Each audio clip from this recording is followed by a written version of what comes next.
Hello, this is Larry Wilson, and I would like to welcome you to the 10th tape in our 209 series titled Shadows of God.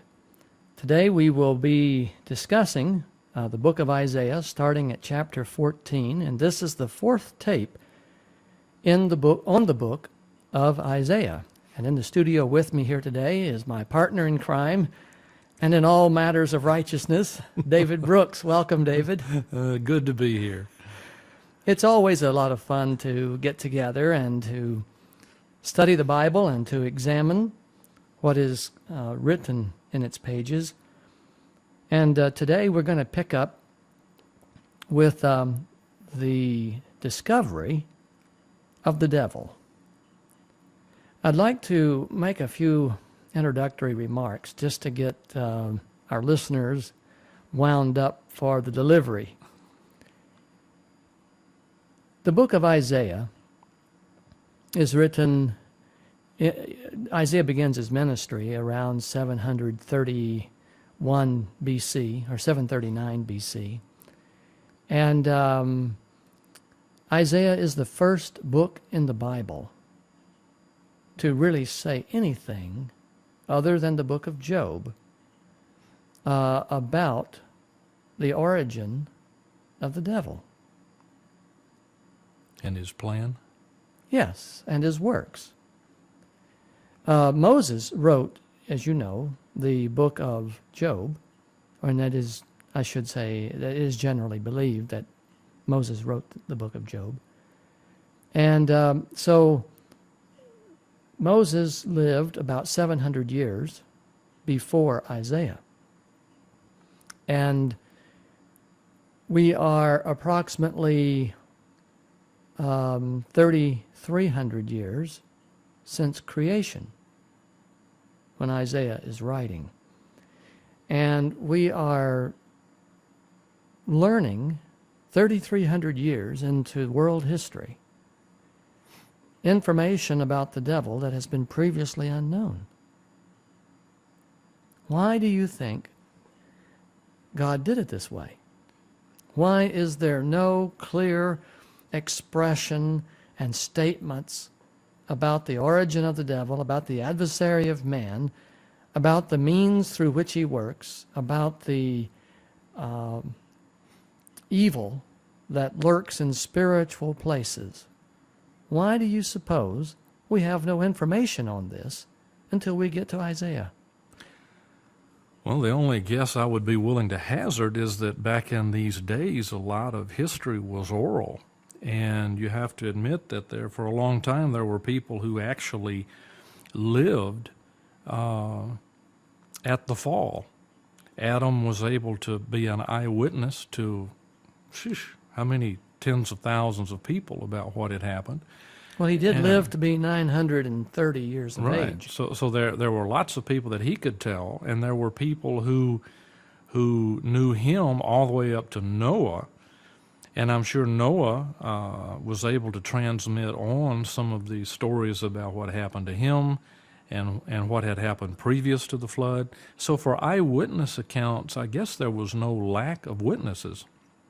As far as the written account, I really don't have a good explanation as to why there isn't a written account about what Satan does and how he does it and where he came from.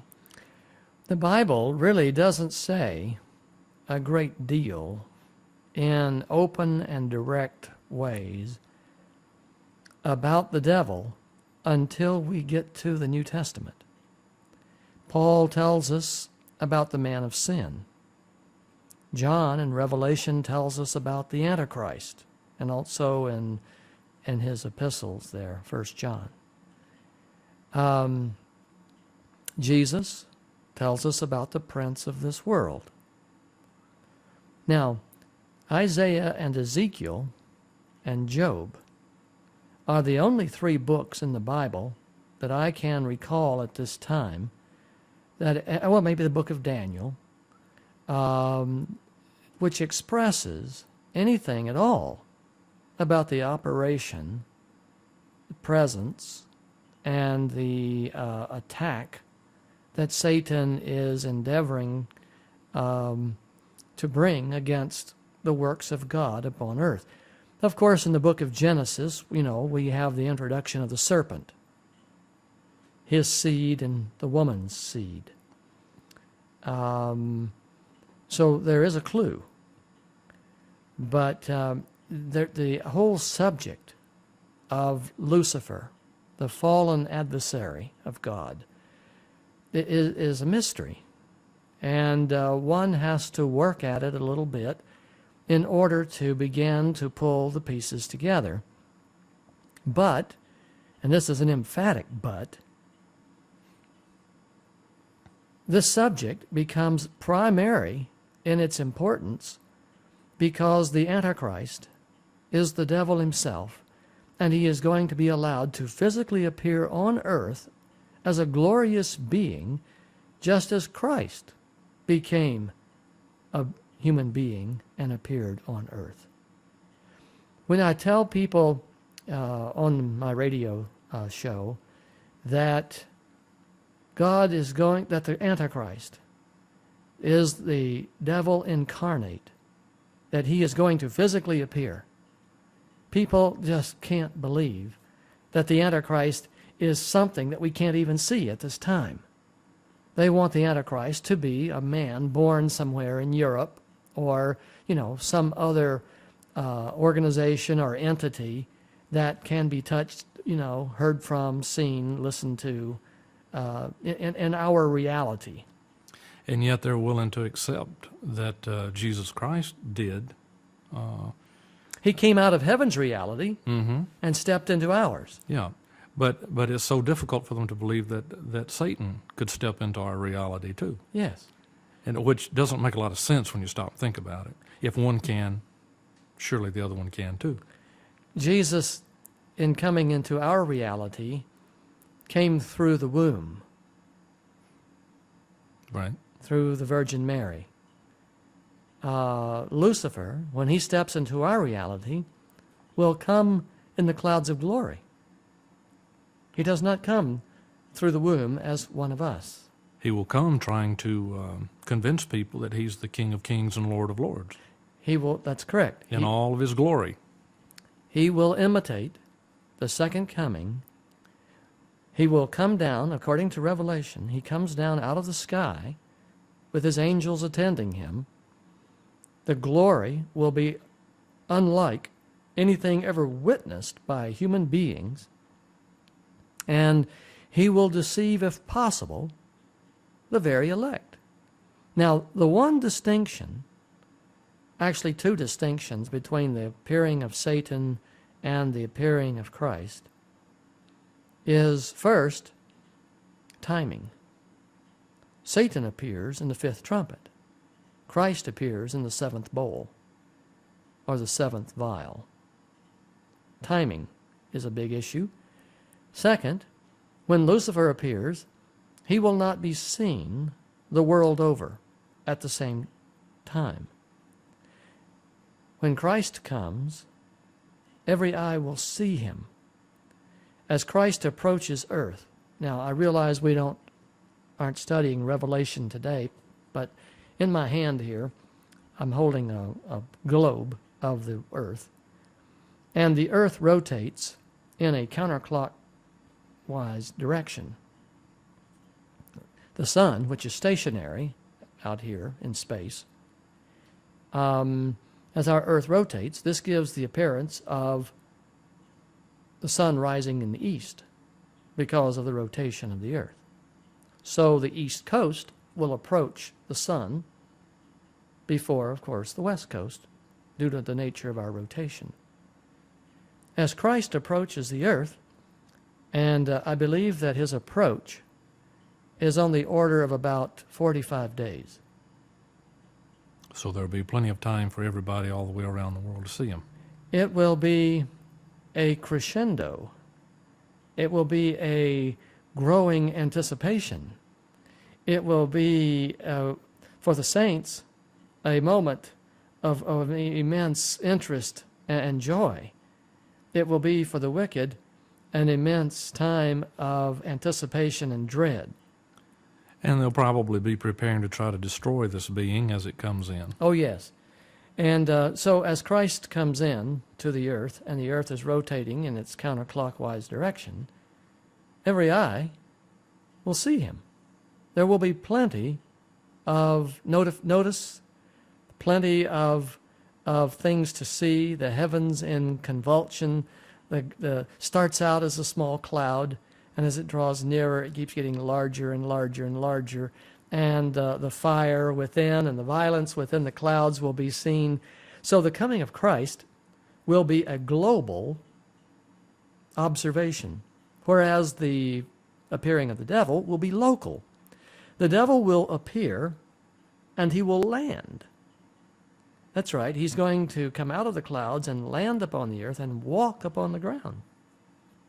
This is unlike Jesus, because Jesus, you know, calls the righteous dead out of their graves, and Paul says, then we which are alive and remain are caught up with them in the air to meet the Lord. And that's one trick Satan just can't pull off. God does not allow the devil to imitate that. But if you're not familiar with the Bible and familiar with the distinctions about what Christ can do and what Lucifer can do, you're going to be deceived about this whole thing. This is the critical point. Jesus warns in Matthew 24, there will be false prophets and false Christs that will arise and deceive many. But he says, as the lightning shines from the east to the west, so shall the coming of the Son of Man be. The coming of Christ will engulf the entire world. The coming of Satan will be local. He will appear in New York. He will appear in Moscow, Mexico City, Sydney, Australia. He will appear in various times and in various ways to the people of earth, but on a local basis. He'll be performing miracles. Right. In an effort to make sure everyone understands who he's trying to be.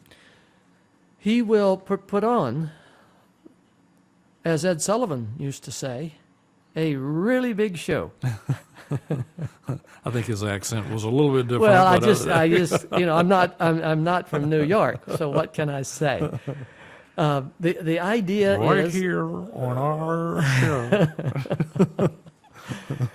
the devil will be granted authority by God to produce this enormous display to A, deceive the world and take it captive, and B, to lead the world into total and full military rebellion against the sovereignty of God.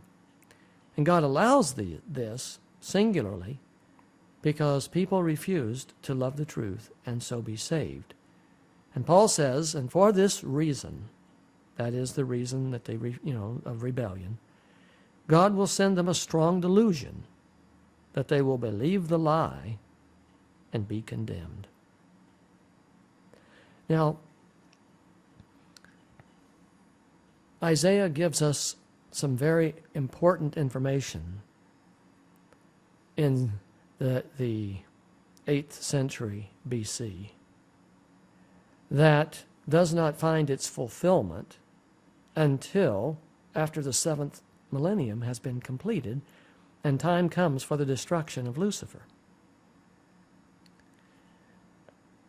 Isaiah gives us language that we need to, we don't speak and understand language today like the Old Testament times.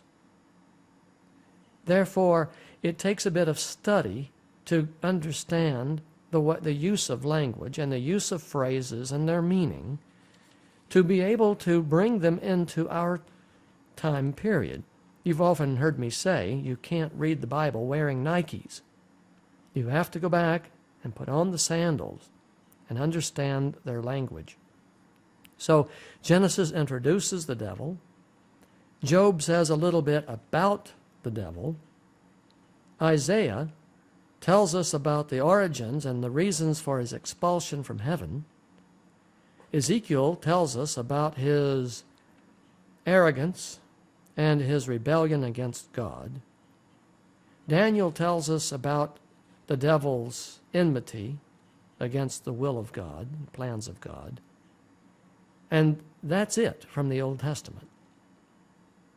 Later, the New Testament brings all the pieces together for us.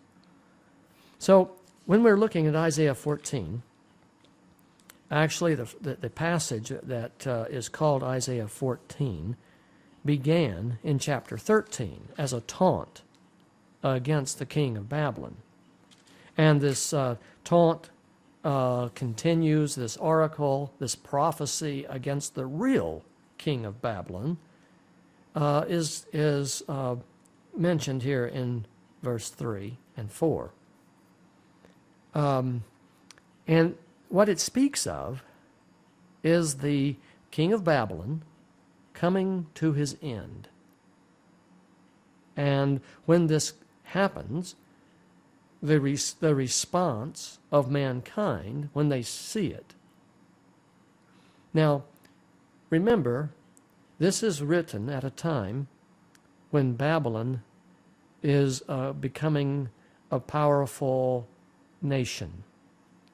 In the 730 BC time period, Babylon is not the world empire that it later becomes under the rule of Nebuchadnezzar. Nabopolassar, who was Nebuchadnezzar's father, was instrumental in the 40 years prior to 605 BC of bringing and gathering up the authority of Babylon as an empire. When Nebuchadnezzar became ruler, he was able to quickly solidify his support and established himself as the king of the world. We are 100 years away from Nebuchadnezzar when this is being written. The interesting point is Babylon is growing, Babylon is beginning to develop, and Babylon is going to play a very important role in the prophecies of Isaiah. But Babylon also plays a very important role at the end of time. Spiritual Babylon. Well, physical Babylon. We're going to have a crisis government at the end time that will form in response to the judgments of God. And this crisis government will speak and enact laws, and it will be literal. It will be literal Babylon.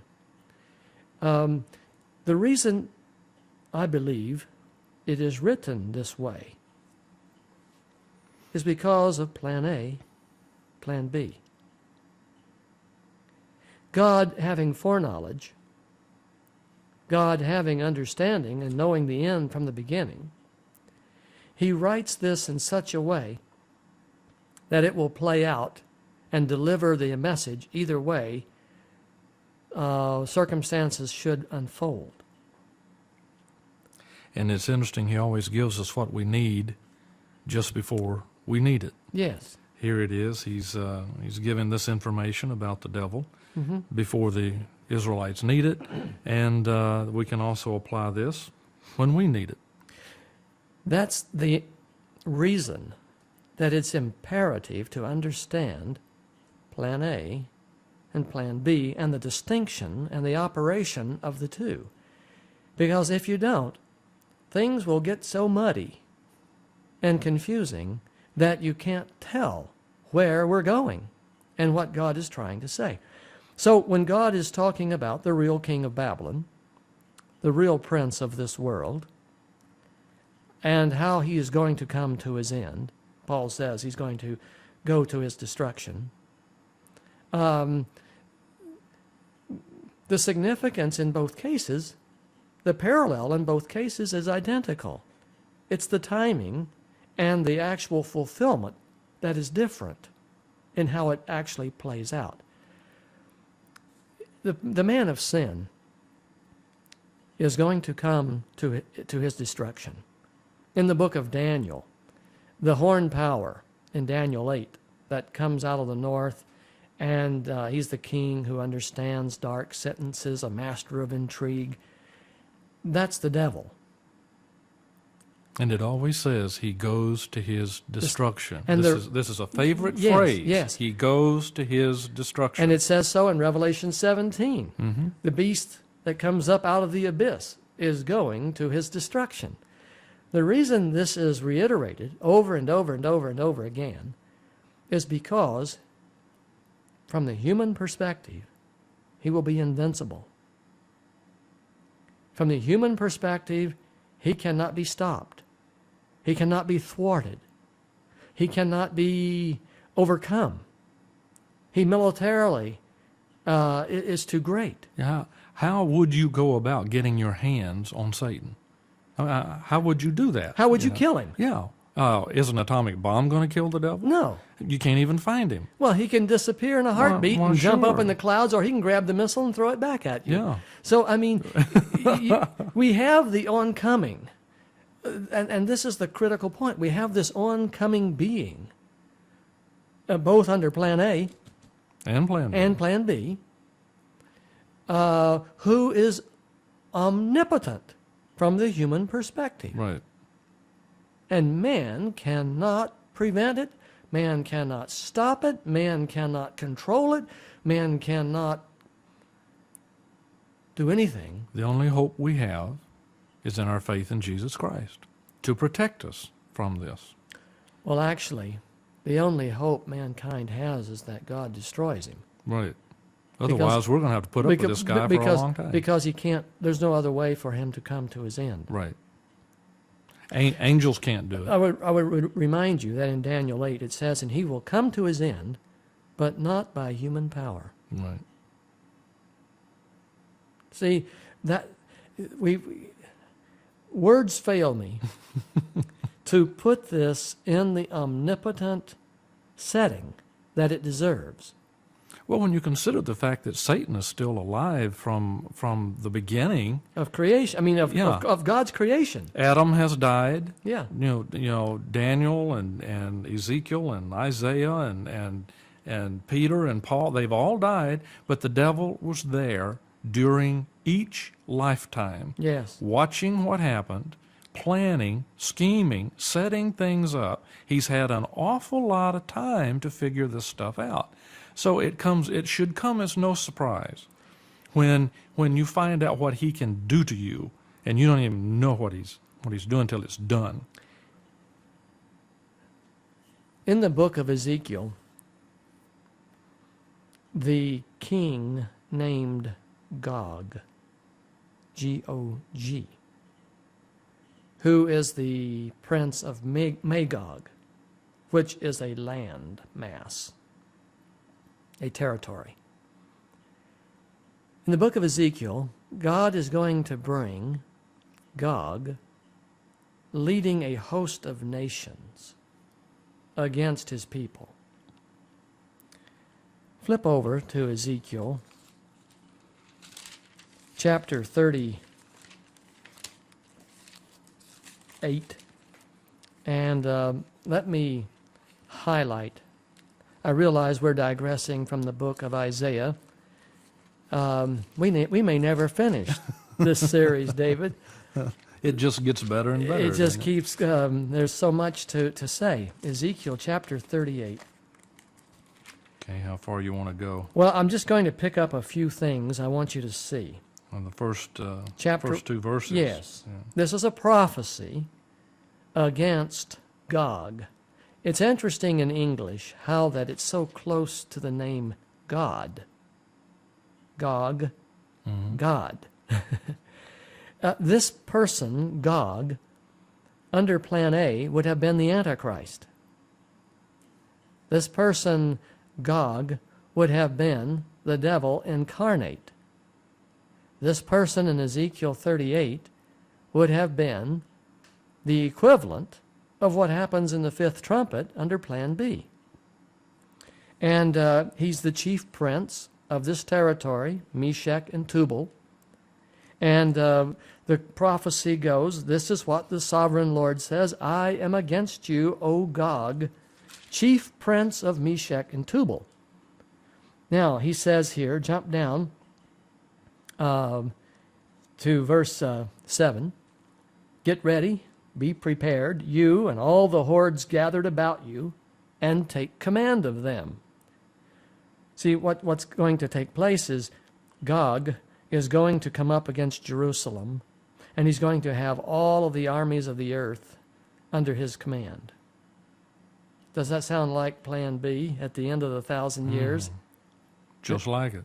And that's why John says in Revelation 20, and the devil and the wicked came upon the city, Gog and Magog. I mean, John clearly tells us what this is. Well, you know, what this actually ultimately means is no matter which route you take, you're going to get to the same destination if you follow Satan. Yeah. It just doesn't matter. You may go through 3 or 4 different routes. There could be a plan C, D, and E, but no matter what, you're going to wind up trying to assault Jerusalem before it's all over with. That's You're just either going to be within or without. or without. Yeah. Everybody. Everybody. Chapter 39 starts off exactly the same way. I mean, Yes. it's, Yes. Notice, go back to verse 7, though, in 38. Get ready, God is saying. Be prepared, Gog, you and all the hordes gathered about you, and take command of them. After many days, you will be called to arms. In future years, you will invade a land that has recovered from war. Now, what's he talking about under Plan A? Who is going to be restored to their homeland? that'd be the Israelites. And according to the promises that we have read in Obadiah and Joel and in Jonah and elsewhere, God is going to restore his people. From all nations. Yes. And so God is going to bring this great horde of nations led by Gog, you, in verse 9, you and all your troops and the many nations with you will go up, advancing like a storm, and you will be a cloud, like a cloud, covering the land. So, therefore, verse 14, this is what the sovereign Lord says. In that day, when my people Israel are living in safety, will you not take notice of it? You will come from your place where? In the far north. Now, It's always from the north. this is critical because, you see, destruction, divinely appointed destruction, always comes from the north. This is a critical point to understand. Destruction in Isaiah chapter 1 is coming upon Israel from the north. Destruction, and it's in the form of the Babylonians. But the Babylonians actually live in the east. Babylon is east, not north. But it's described as coming out of the north. The reason it's described as coming out of the north is because in the Old Testament times the earth was flat. And the northern point of the compass always pointed up. East was to the right, and north was always to the top part of the map. And the northern boundary of Israel's territory was the river Euphrates. The river Euphrates comes out of Turkey, flows through Syria, and down into Iraq. So the Babylonians had to cross the northern border, which is the river Euphrates. Now, when Babylon finally gets powerful, and after it has punished Israel, guess where the Medes and the Persians come from? According to Jeremiah, they come out of the north. They have to cross the same river. They have to cross the same river. The point is that the devil and his troops are coming out of the north, the source of divine judgment.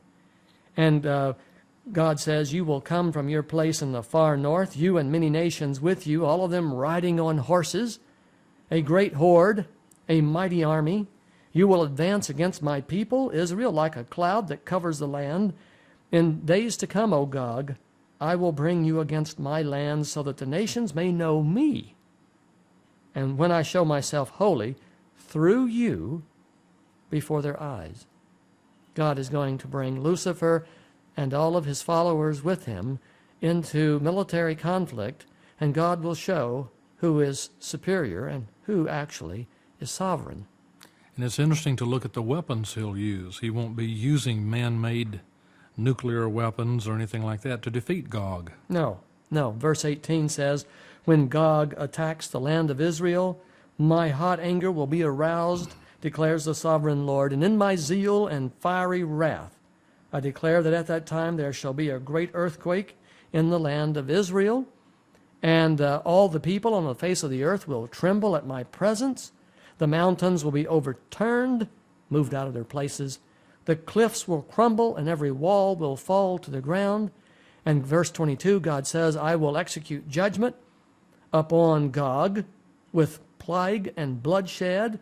I will pour down torrents of rain, hailstones, and burning sulfur. Under Plan B, that's exactly how it happens. Well, God is at least consistent, isn't he? This is wonderful to understand that God has a plan. If Israel had been faithful, if they had turned from their rebellion, if enough people had surrendered their lives to the leading of the Holy Spirit so that corporate reformation could take place, this could have all happened many centuries ago under Plan A. But guess what? Nobody was faithful. Precious few. This is a point that I want to make, David, and I think our listeners need to seriously consider it. Under Plan A, God provides and allows for man's participation. Under Plan B, God unilaterally does what has to be done. It's the only way it's going to get done. Under Plan A, I'll give you an example. God led the children of Israel out of Egypt into the wilderness. Under Plan A, he wanted to take them within 2 years into the promised land. So they sent in the 12 spies, to spy out the land. They came back and they gave a bad report. Then God said, very well, then you'll stay here and die. And the end result is that God set the limit. He said, for 40 years, a day for a year, you're going to wander about in the wilderness. And God did not date the 40 years. Interesting. God did not date the 40 years from the failure at Kadesh Barnea. God dated the 40 years from the Exodus, because it's 38 more years from Kadesh Barnea till the time they enter the promised land.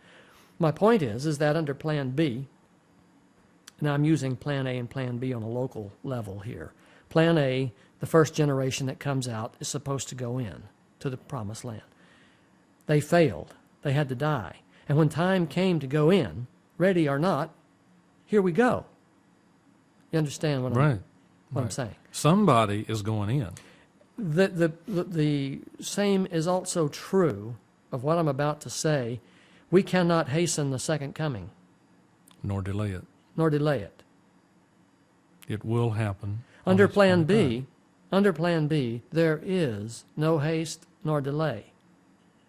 In fact, turn to Revelation chapter 9. And I'd like for you to read verse 15. And the 4 angels who had been kept ready for this very hour and day and month and year were released to kill 1/3 of mankind. The number of the mounted troops was 200 million. I heard the number. So in the 6th trumpet, the 4 angels at the great river Euphrates are released. Euphrates is the northern boundary. Destruction Destruction comes from the north. comes out of the north. Divine destruction, divinely appointed destruction comes out of the north. And the four angels who have been kept ready for this very hour, day, month, and year. How more specific do you have to be? That's punctiliar. It means at this very predestined, Point. pre-decreed, Point in time. predetermined point in time. Yeah. Now, that sixth trumpet cannot be more than 59 minutes off. Because the resolution of time just goes to the very hour, Right. day, month, and year. Right. God's timing in this second round under Plan B, the end time story, is absolute. It's perfect. And it's going to happen whether you're ready or not. That's how I know that when it comes time for the Sabbath millennium, Jesus will be here.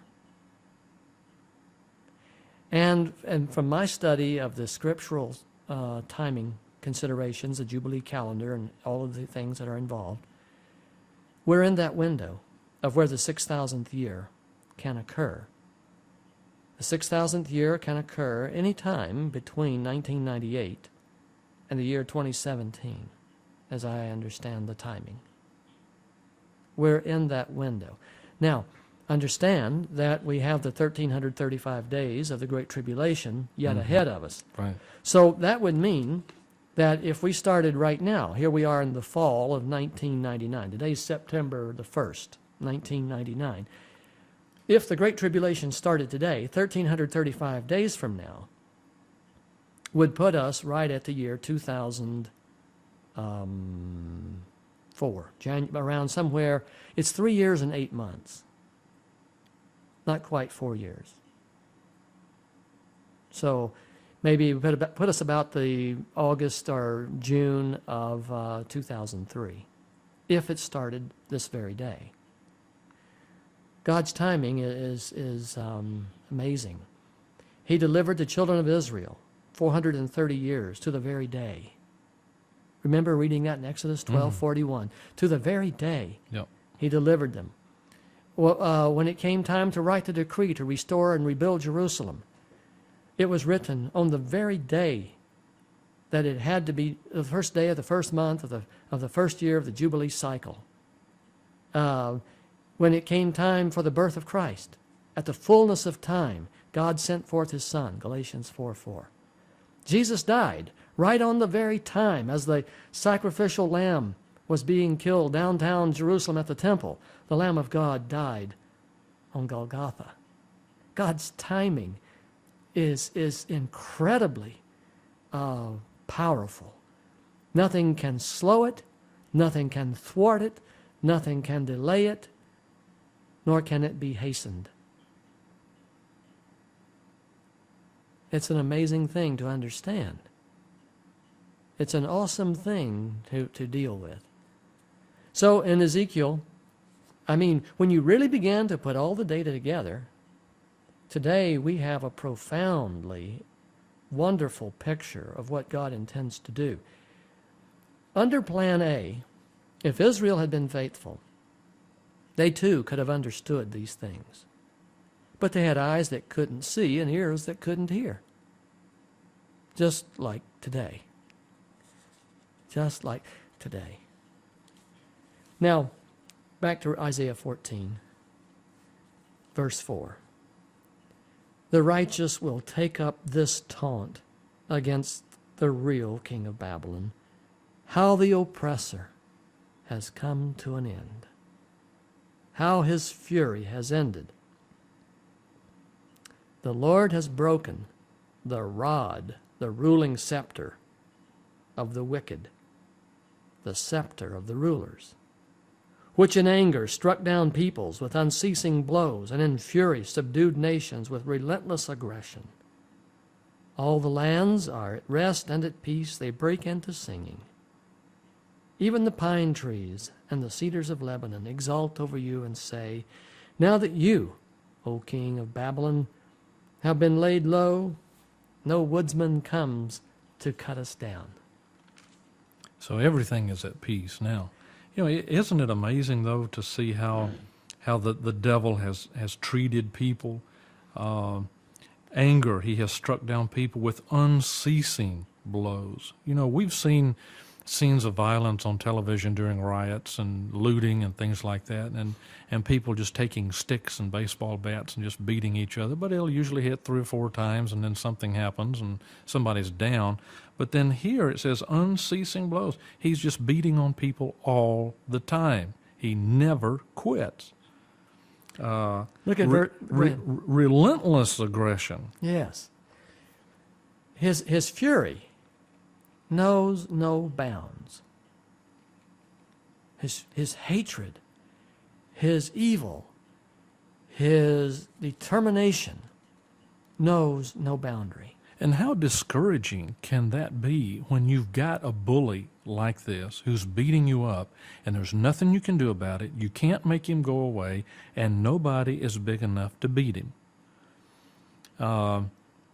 If any of you have ever been in elementary school and there was a bully in the 4th grade that used to beat you up, and you simply could not get away from this guy. It simply was not possible. The teachers couldn't help you because he always did it when they weren't looking. And it just went on and on and on. That's what's happening here. Yes. And finally, at some point in time, it'll all be over. Look at verse 9. There's an interesting allusion here that the careless reader would just fly right over and miss entirely. It says, "The grave below is all astir to meet you at your coming." So that means he's mortal at some point in time. Yes, he's mortal. I'm looking for a passage here. I want to show you something. Turn to Isaiah 26, verse 19. Read that verse, please. But your dead will live, their bodies will rise. You who dwell in the dust, wake up and shout for joy. Your dew is like the dew of the morning. The earth will give birth to her dead.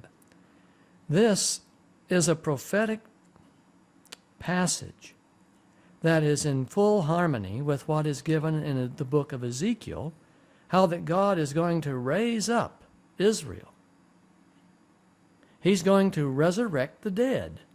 And David is going to reign on his throne, King David.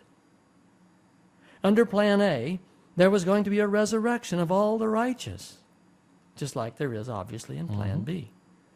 And Isaiah is abundantly clear. The earth will give birth to her dead. I think that is so beautiful. And you know, in Christ's time, there was such an argument as to whether there is a resurrection or not. The Sadducees were sad, you see, because they believed in no resurrection. Pharisees believed in a resurrection. Of course, Paul used this to his advantage when he got in a fight with both of them. Mm-hmm. The point I'm making is that back in chapter 14, verse 9, the grave below is all astir to meet you at your coming. The wicked would have been resurrected under Plan A, just like Plan B. The graves of the wicked, all the wicked are going to be resurrected at the end of the 1,000 years, so that they can A, see the holy city, B, they can meet their Maker face to face, and C, they can understand and see why they are not included in the holy city. God reveals to each person what the judgment was all about and what his sentence will be. And they can see the results of their of their choices. That's right. And they will also, you know, they're resurrected to provide restitution for the suffering they've caused. Mm-hmm. All the grave is astir to meet you at your coming. The wicked at the end of the 1,000 years will not only see God, they will see the devil. Well, it's time to turn the tape over. We'll take a short intermission, and we'll be right back. Well, welcome back to the second half in our fourth study on the book of Isaiah. This is actually tape number 10 in the series, the 209 series, titled Shadows of God. David and I have been discussing Isaiah 14, and I've taken quite a bit of time on this particular chapter because of the potency of this chapter as it relates to everyone who is living right now. Many people have diminished the importance of the Old Testament, thinking that it is merely a historical record of the failures of Israel and its ultimate apostasy and rebellion. And most Christians today believe that the God of the New Testament is quite different than the God of the Old. This will all change when the Great Tribulation begins. The book of Isaiah is fundamentally important in understanding the ways of God. This is not optional to the Christian. To understand the behavior of God, we need a large slice of time to see what God does in various situations and circumstances. When we have a large sampling of time and we see God's response, then our understanding of his behavior, of what pleases him and what displeases him, and how he acts and reacts, our comprehension of righteousness begins to grow in proportion to that understanding. Go ahead. That should be fairly easy to understand when you think of starting a new job with a new boss. The more time you put in with that boss and the more time you put in with the job, the more you understand what that person expects and what you can expect of them and how the thing works. And I think perhaps Adam, with his 900 plus years, had a real good view of how evil worked and how God worked to try to hold it off. We're living 70 plus years occasionally, and it may be harder for us in 70 years to understand what's going on. But if we've got the written word of God with the historical perspective, knowing that God doesn't change, then if you look at if God doesn't change, then what did? It's us, it's Satan. We get the chance to see what the fruits of Satan's behavior is, what the fruit of our behavior is, and then what the fruit of God's behavior is. Yes. This is why we're doing this series of tapes. I have felt for many years that the Old Testament prophets put so much on the table for us to understand about God. And most of the time, when Old Testament prophets are referred to or quoted by preachers today, I shouldn't say most, I'll say much of the time, it's out of context. They rush around and pick up a verse here or there and miss really the context of the time, the terms and conditions under which these things were said, to whom they were said, and under what circumstances. Mm-hmm. One last thing, and then we'll move on from Isaiah chapter 14. I mean, we could spend several days talking about what is said here in this one chapter.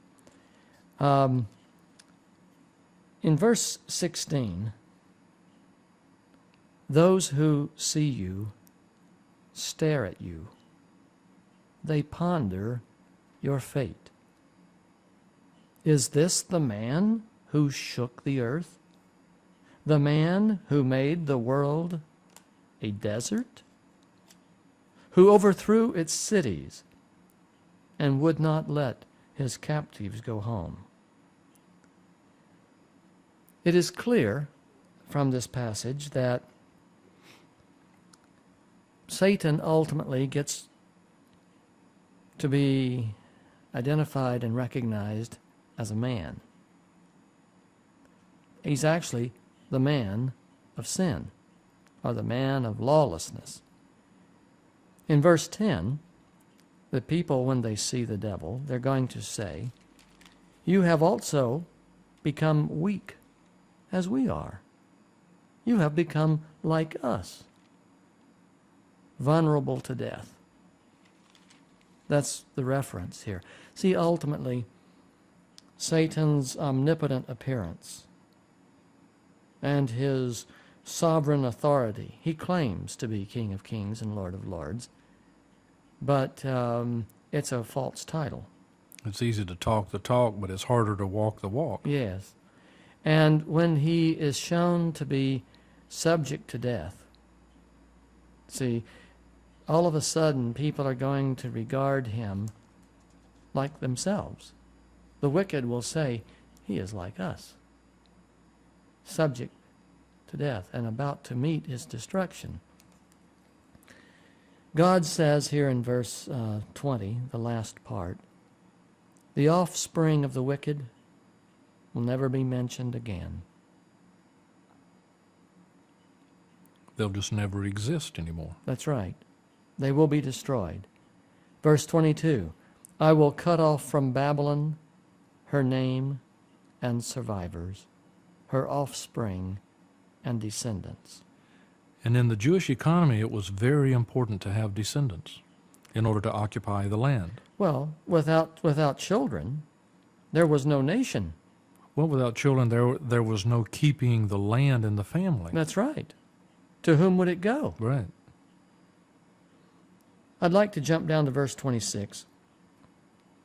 This is the plan, the Bible says, God speaking, determined for the whole world.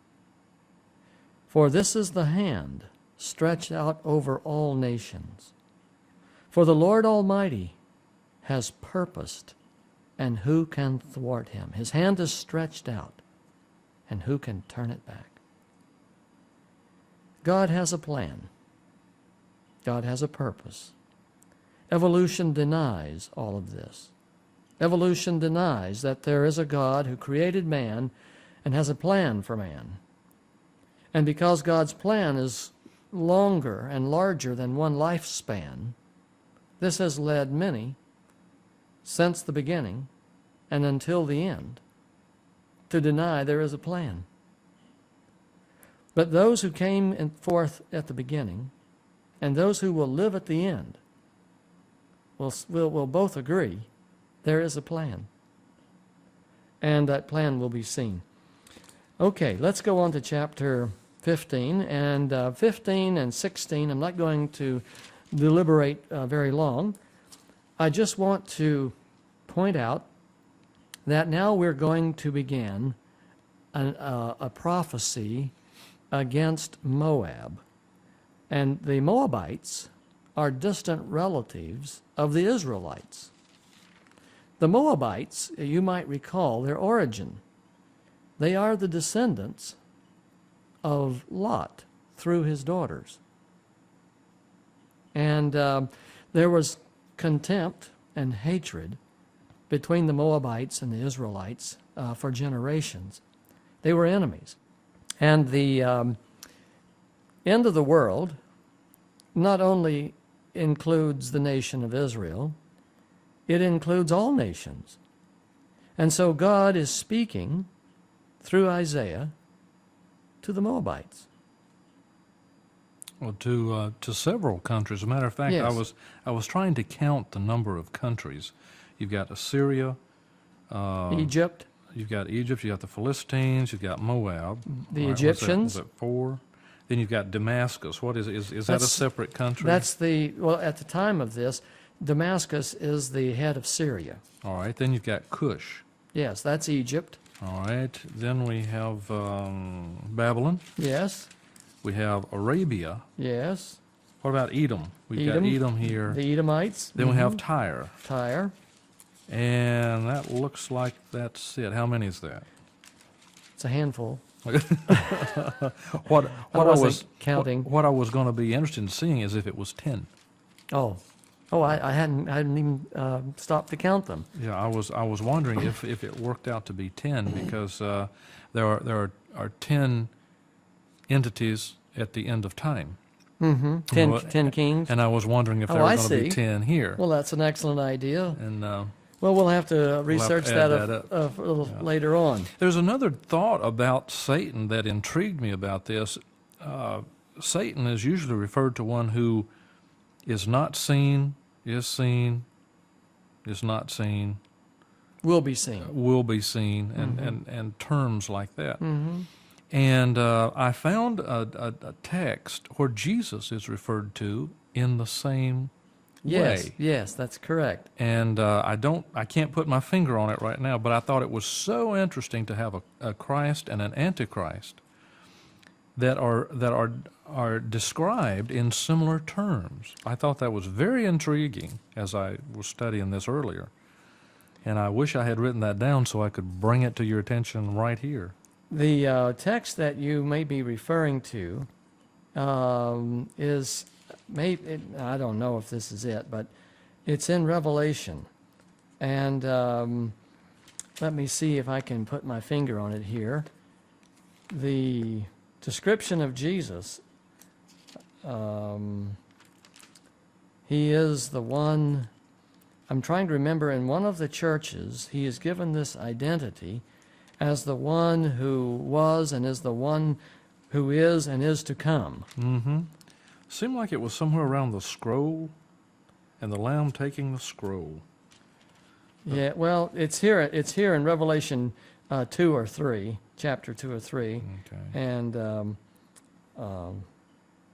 Well, anyway, I found it was very interesting that the two main protagonists in the controversy Yes. are referred to in the same way. yes, that's right. That's right. To me, it's another parallel to show that the Antichrist is Satan as opposed to some human being that is being put forth Yes.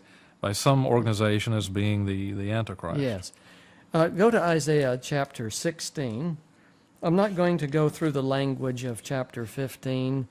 It's beautiful poetry. And one needs to read it because it gives us a taste of how language and expressions are used, and which are used hundreds of times in the New Testament. But in chapter 16, look at verse 4. Let the Moabite fugitives stay with you, be their shelter from the destroyer, the coming destroyer. The oppressor will come to an end, and destruction will cease. The aggressor will vanish from the land. In love, a throne will be established. In faithfulness, a man will sit on it, one from the house of David, one who in judging seeks justice and speeds the cause of righteousness. Well, that sure is different from what we see today, isn't it? Yes. Here in the midst of an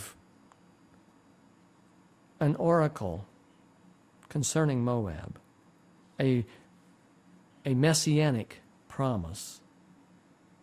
Because, get this, within the Moabite families, there are those that will be redeemed. There will be those who will come out and separate themselves from Moab.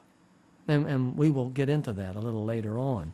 God is going to, under Plan A, David, before God would bring Gog and Magog and all the nations against Israel, Israel would be sent out into all the nations to gather the honest of heart, like the 144,000 will do under Plan B. It's a big missionary project. Yes. You know, the Yes. interesting thing about that is those who are sent out are not put in charge of deciding who will decide for God. All their job is to put the message out. That's right. So that people can hear it and make their own decision. That's right. And if you don't get it out there, then they don't get the right to make that decision. So I think it's very Interesting that we should apply that today. We can't make the decision for somebody. As a matter of fact, I wouldn't want to be so presumptuous as to make No. a decision for No. somebody as to whether they would respond to God's call or not. No. Well, I'm not going to bother this guy because I know he's so steeped in sin, he's not going to respond. Right. How dare we be that presumptuous? That's right. God alone can read the heart. Here in the last verses of Isaiah 16, God brings the oracle against Moab into very local terms. Within 3 years, as a servant bound by a contract would count them, Moab's splendor and all her many people will be despised, and her survivors will be very few and feeble. What God is speaking of here is that Moab was about to be overrun by the king of Assyria in his sweep through the northern portion of Israel, in which he finally eliminated, the 10 tribes in 722, Shalmaneser the fifth. Moab goes down too. This guy is the giant lawnmower of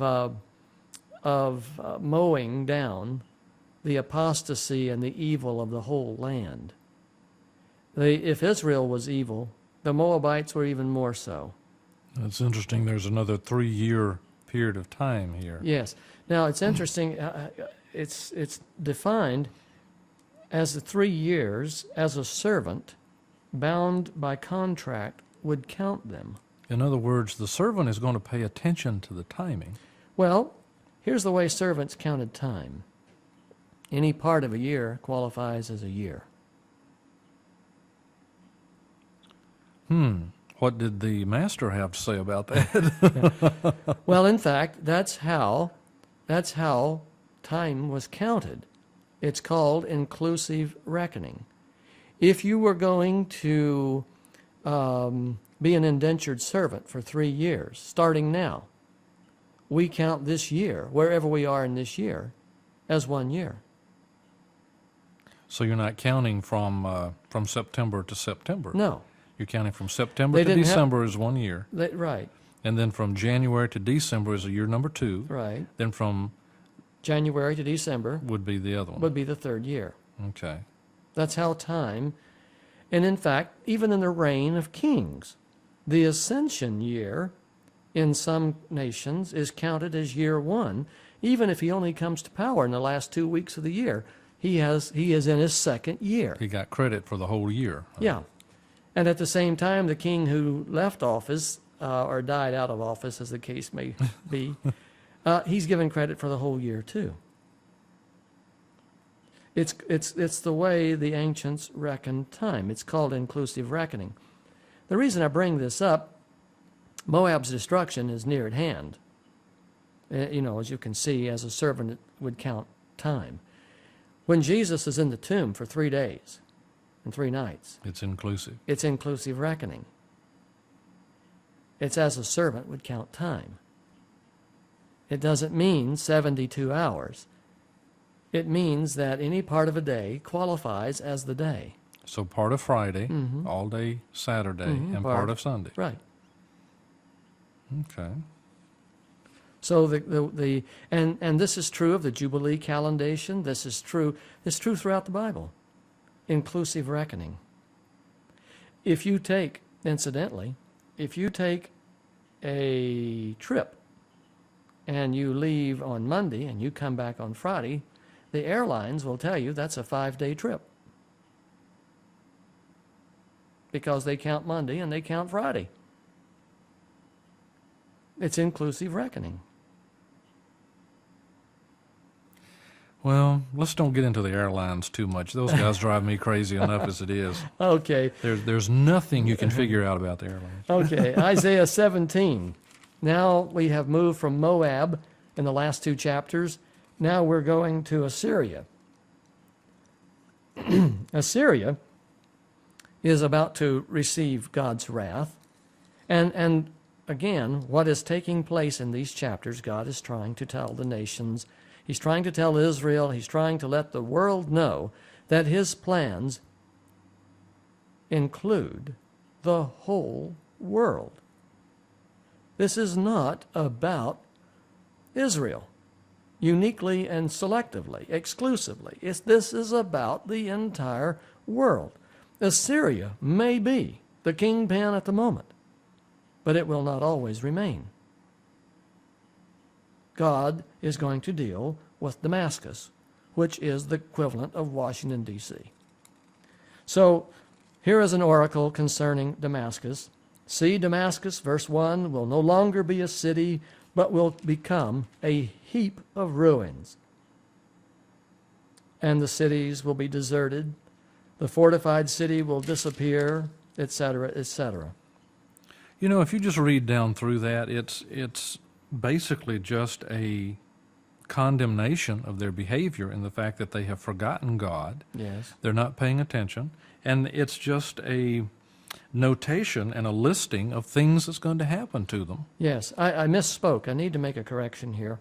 Damascus, at this point in time, is the head of one of the capitals, cities of the northern 10 kingdoms. The northern kingdoms, before their destruction, had two capitals, one in Bethel and the other in Damascus. After they were eliminated, then the king of Assyria took possession. So my statement there is that this is concerning Assyria. This is actually concerning the head of Samaria, or the 10 tribes right now, but later it will become such. In that day, the glory of Jacob will fade, the fat of his body will waste away. In verse 7, in that day, men will look to their Maker and turn their eyes to the Holy One of Israel. They will not look to the altars, the work of their hands, and they will have no regard for the Asherah poles and the incense altars their fingers have made. In that day, their strong cities, which they left because of the Israelites, will be like places abandoned to thickets and undergrowth, and all will be desolation. Interesting in verse 12, David, Isaiah 17:12, how that the raging of the nations, they rage like the raging sea. Oh, the uproar of the peoples, they roar like the roaring of great waters. In Bible prophecy, we find people, waters representing people.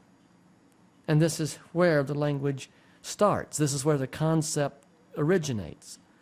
The idea of the uproar of the peoples like the uproar of great waters. Although the peoples roar like the roar of surging waters, when he rebukes them, they flee away, driven before the wind like chaff on the hills, like tumbleweed before a gale. And then in the evening, sudden terror. Then in chapter 18, this is kind of interesting. We're going to pick up the idea now of God bringing foreigners in to be partners with Israel. Remember I said like the 144,000 will go out and bring a great multitude out of Babylon, you know, just before the second coming. Mm-hmm. The second angel's message, you know, and the Revelation 18 message is come out of Babylon that you be not partakers of her sins. And Babylon being representing the whole world and the consolidation of the religious systems and all religions. Under Plan A, there's the same scenario. I'd like for you to look at it here in chapter 18, Isaiah 18. Woe to the land of whirring wings. That's the wings of grasshoppers. Along the rivers of Cush. That's the rivers of Egypt, which sends envoys by sea and papyrus boats over the water. Go swift messengers to a people tall and smooth-skinned.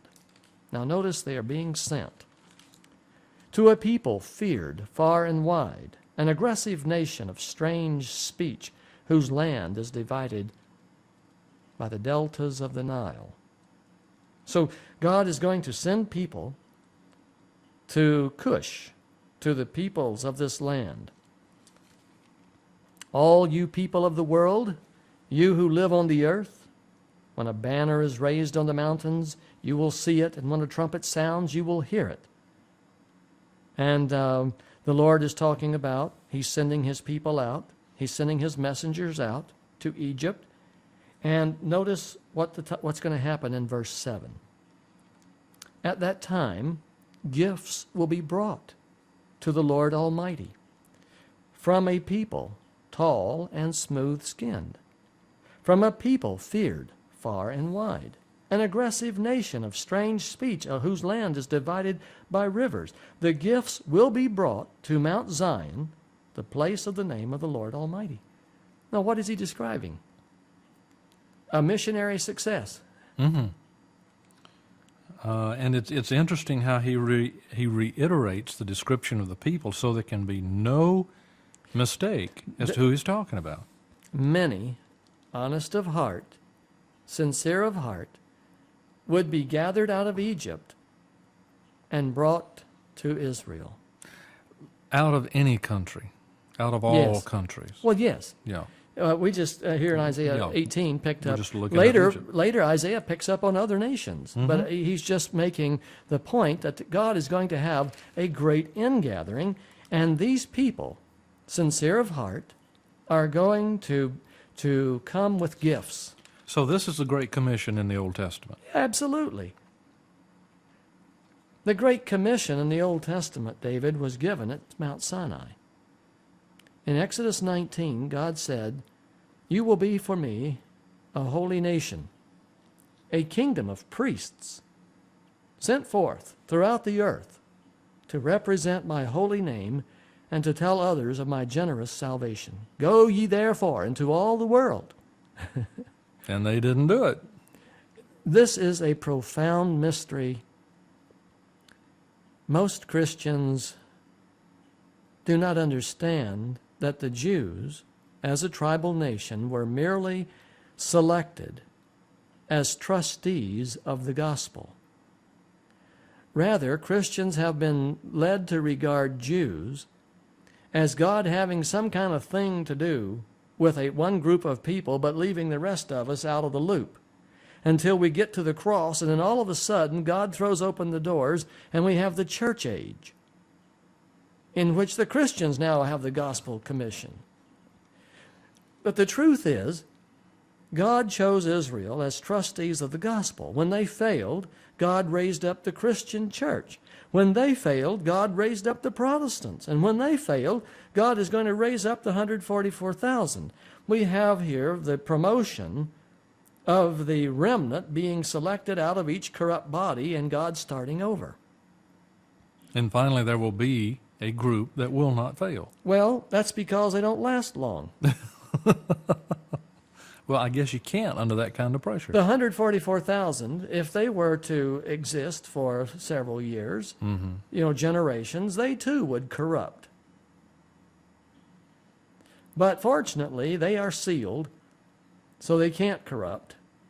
And the time period of their ministry is only 3.5 years, so it's a very quick play. And God accomplishes in the end what He needed and wanted to do all along.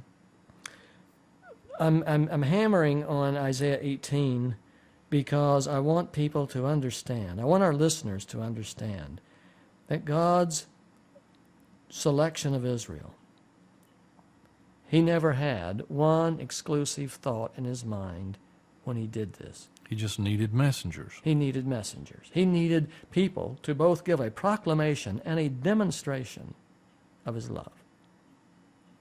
And Abraham and his descendants were the best that he had to work with at that point in time. And so he blessed them by giving them the opportunity to go out and share this with other people.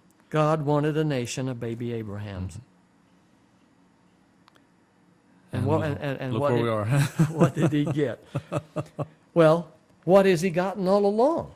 I mean, you can't be hard on the Jews because their history is no different than any other history. No different from ours. No different than the Moabites. Right. No different than the Assyrians. No different than the Babylonians, the Medo-Persians, the Grecians, and the Romans. The history of man is the same in every case. It's just the names and places and dates change. Mhm. Okay. The old carnal heart is the same all the way across. I want to go to Isaiah 19. This is an oracle concerning Egypt. See, the Lord rides on a swift cloud and is coming to Egypt. The idols of Egypt tremble before him, and the hearts of the Egyptians melt within them. Now, watch what this says. Verse 2.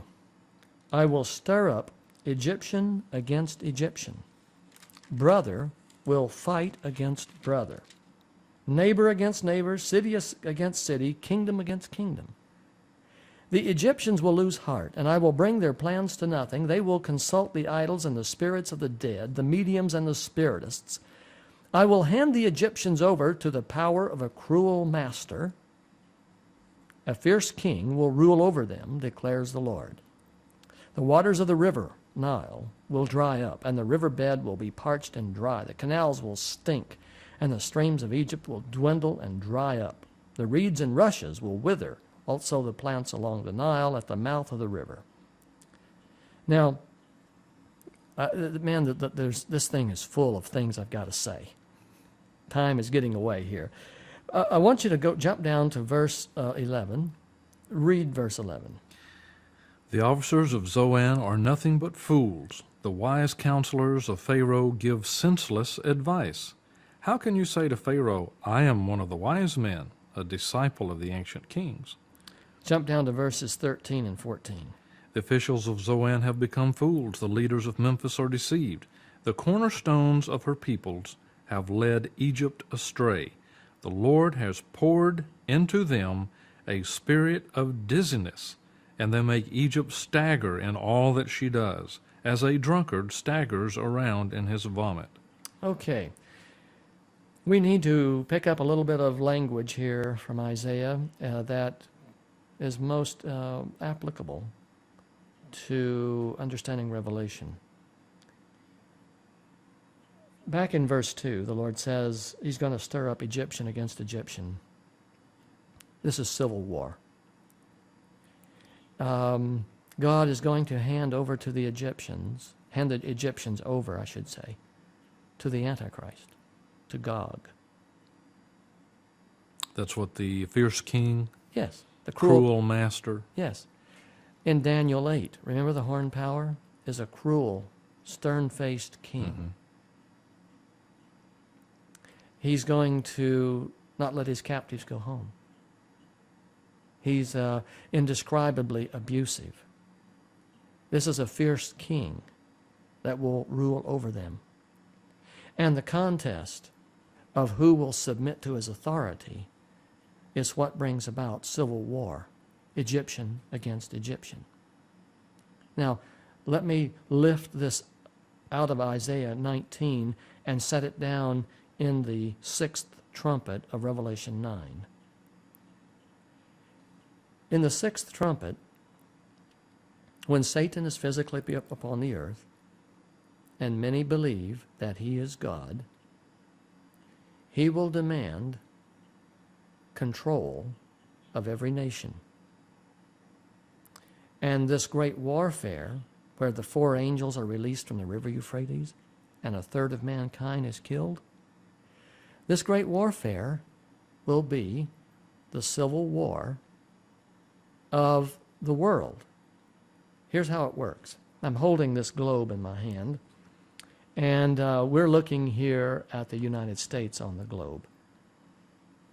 Many believe in the United States at that time that the devil is God, and he is calling for complete dominion over this territory. In order for the plagues to stop. He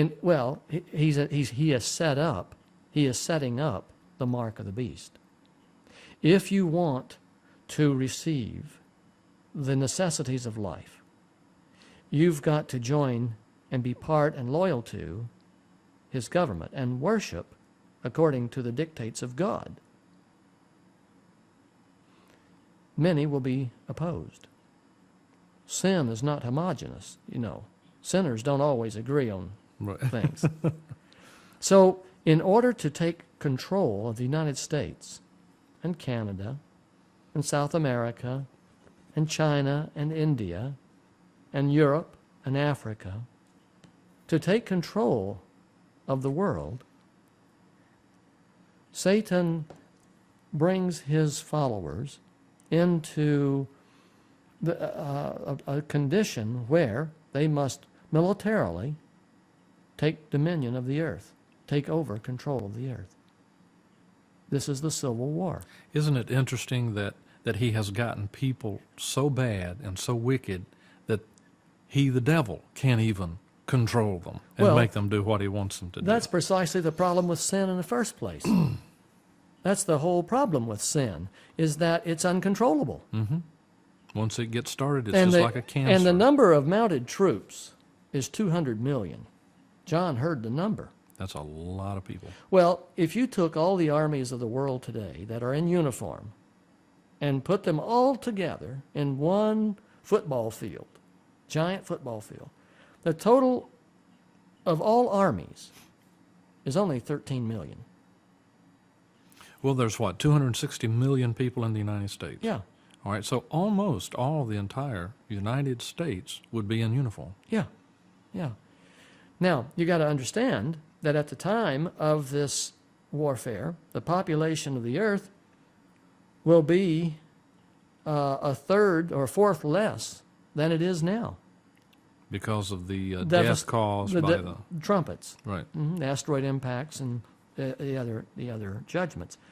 So this 200 million then becomes a huge percentage of the world who are on Satan's side, Bearing arms. bearing arms for the purpose of establishing and setting up the government of the devil. We are in for a serious sleigh ride here. And S-L-A-Y. yes, yes, wait. Oh, wow. You didn't see I that one didn't, coming, no, did I you? didn't. You hit me broadside on that one. So what the Lord is saying here is that he will pit Egyptian against Egyptian, brother against brother, neighbor against neighbor, city against city, kingdom against kingdom. This war is going to be, under plan A, the Egyptians will lose heart, see, and succumb. And God is then going to put Gog, who is introduced, in the time of Ezekiel. Well, won't all 10 of these do that? I mean, they'll Yes, all have the Civil yes, War. They'll all yes. lose heart. They'll all quit. They'll Yes. just give up. Yes. And then bingo. And you notice it's interesting here that God dries up the river, Nile, the great river of Egypt. And by drying up the great river, then there is nothing to restrict. There is no natural boundary to restrict this war from accomplishing its objectives. See, the river Nile divided Egypt, It's in the way. is in the way. So if you move it, then people can fight each other. That's right. Or God's people can leave. Yes. And as we will see later on in Isaiah, that's precisely the whole point, is that God makes a highway from Egypt to Assyria so that everyone can quickly escape. And in fact, verse 23. In that day, there will be a highway from Egypt to Assyria. The Assyrians will go to Egypt and the Egyptians to Assyria. The Egyptians and Assyrians will worship together. In that day, Israel will be the third, along with Egypt and Assyria, a blessing on the earth. The Lord Almighty will bless them, saying, "Blessed be Egypt, my people, Assyria, my handiwork, and Israel, my inheritance." Third. Now, if that doesn't destroy the myth of exclusivity, what does it take? Look at verse 18. In that day, 5 cities in Egypt will speak the language of Canaan and swear allegiance to the Lord Almighty. One of them will be called the City of Destruction. In that day, there will be an altar to the Lord in the heart of Egypt and a monument to the Lord at its border. It will be a sign and witness to the Lord Almighty in the land of Egypt. Verse 21, so the Lord will make himself known to the Egyptians, and in that day they will acknowledge the Lord. They will worship with sacrifices and grain offerings. They will make vows to the Lord and keep them. Isn't that wonderful? What we have seen is that the Lord is going to bring about the destruction of the world, but the rescue of his people. And his people, get this, are not exclusively Israel. Israel would have made up only 1/3 of the picture. That's blessed be Egypt, my people, verse 25. Assyria, my handiwork, and Israel, my inheritance. One last thing, we're just about out of time, David. In this next chapter, chapter 20, Isaiah had to run around naked. It's 3 years. Now, how would it look for some of the evangelists on television if they were really going to prophesy? David, we're out of time. That's a good time to stop, isn't it? Seeing a totally naked man standing with sober and very embarrassing and brutally stark appearance to deliver a message from the Lord would be a sight not soon forgotten. And when we pick up with our next tape, we will discuss Isaiah and God's calling him to 3 years of enormous humiliation and embarrassment as he appeared in public places and in assemblies totally naked. We'll talk about that when we pick up next time. It's been a joy to be with you. It's always a lot of fun to discuss God's Word. And we wish our listeners now will pick up with chapter 20, and we will continue there with our next tape. May God bless you. Next tape. May God bless you. Next tape. May God bless you. Next tape. May God bless you.